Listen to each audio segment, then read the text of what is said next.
What if everything you knew was a lie? He wakes inside a world of data, but outside, reality is cold. A girl stands alone, wielding power against an unbeatable system. Two lives intertwined. One game, two fates, no reset. Bound by code, surrounded by chaos, their fight has just begun.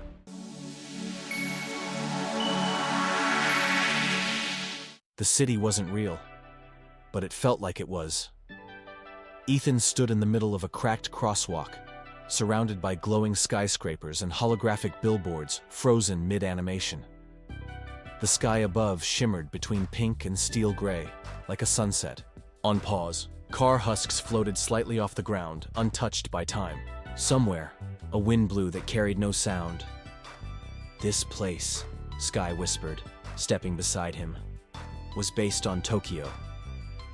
"Or someone's memory of it," Ethan said. "Doesn't feel alive." They were hunting signals again. New consciousness. Spikes. Lena's recovery had changed the game. Now the core was reaching out, testing its limits. It wanted to connect more people, save them, or archive them. A faint ping vibrated in Ethan's implant. "Got one," he said. They followed. The signal into a narrow alley between buildings. Neon signs glitched on the walls, flickering in languages Ethan couldn't read. Trash bins floated slightly, untethered from gravity. The signal got stronger, and then they found him. He was crouched beside a holographic vending machine, trying to punch it. "Stupid thing! I just want a damn coffee!" Ethan and Sky stopped. The man looked up, startled. "What the hell? Who are you?" "Easy," Ethan said. "We're not your enemies." "Didn't say you were," the man replied, standing. He looked about 30, stubble on his chin, hair a mess. His clothes were a mix of office wear and gaming gear. "You're new," Sky said. "No kidding. 1 second I'm at my desk, thinking about quitting, and next, bam, I'm in Glitch City. What is this, a lucid dream?" "Not exactly," Ethan replied. "Your consciousness uploaded, likely during a stress collapse." The man stared at him. "You mean like I died?" "Not quite, but close." The man looked away. "Figures." Sky stepped closer. "What's your name?" "Jason. Jason Cho." "Jason," Ethan said, "we can help you. But first, you need to understand something.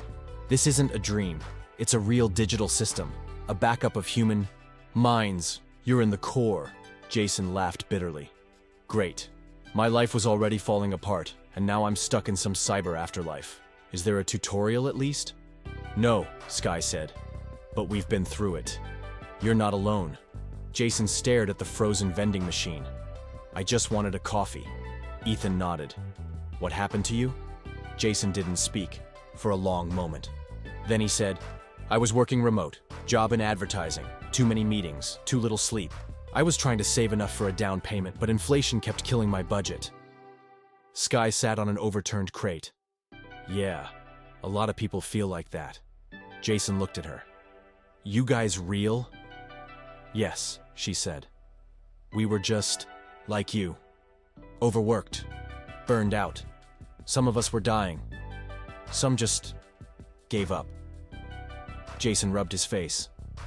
"I didn't even get to say goodbye to anyone." Ethan pointed to the sky. "You still might. There's a way back, but it's not guaranteed. You have to stabilize, mentally and emotionally." Jason scoffed. "You mean I have to feel better? That's rich." "No," Ethan said. "You have to remember who you are and why you want to live." They led him through the virtual Tokyo streets. As they walked, his memories bled into the environment. Posters showing his old apartment, a dog he once had running down the street, the cafe he always passed but never entered. "Whoa," Jason muttered. "That's my street." "It's pulling from your memory," Seraphine said, appearing behind them with her usual calm presence. "The system adapts." Jason stopped in front of a small bookstore. "I used to go there as a kid. My dad bought me comics." The door opened by itself. Inside, the shelves were filled with digital books, blinking quietly. Jason reached for one. It opened to a photo of his childhood, him and his dad, sitting on the floor, reading. "I haven't thought about this in years," Jason whispered. He died before I graduated. Ethan stepped beside him. That pain, that memory, it anchors you. It makes you real here. Jason closed the book. I don't want to forget him. Then don't, Seraphine said. Hold on to it. They kept moving. The deeper they went into Jason's memoryscape, the more stable he became. His form stopped glitching. His voice steadied. But then they reached a different room, an empty office. Jason stepped in, suddenly tense. This is where I had my breakdown. The lights flickered above. The computer on the desk was frozen on a screen filled with error messages. Stacks of paperwork surrounded it. I was trying to do everything. Handle deadlines, take care of my mom, pay bills, smile for the camera during Zoom meetings. His voice cracked. I was tired. All the time.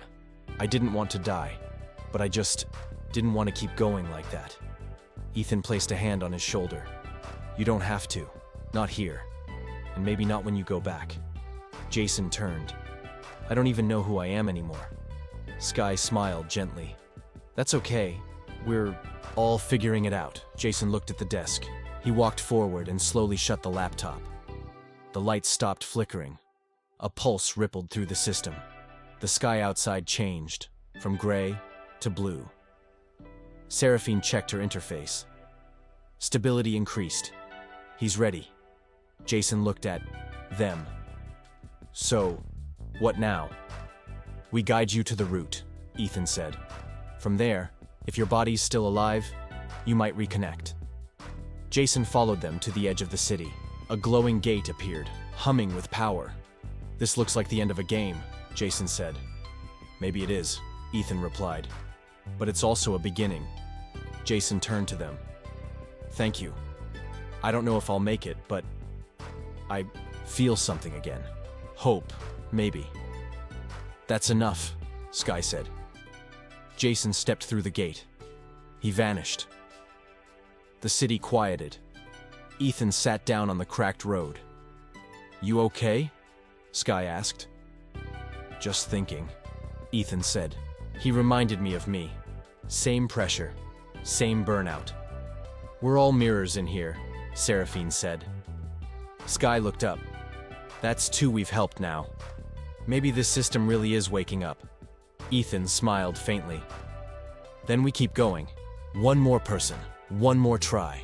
Far above, the sky rippled, and somewhere deep within the core, another signal pinged. They stood and walked toward it.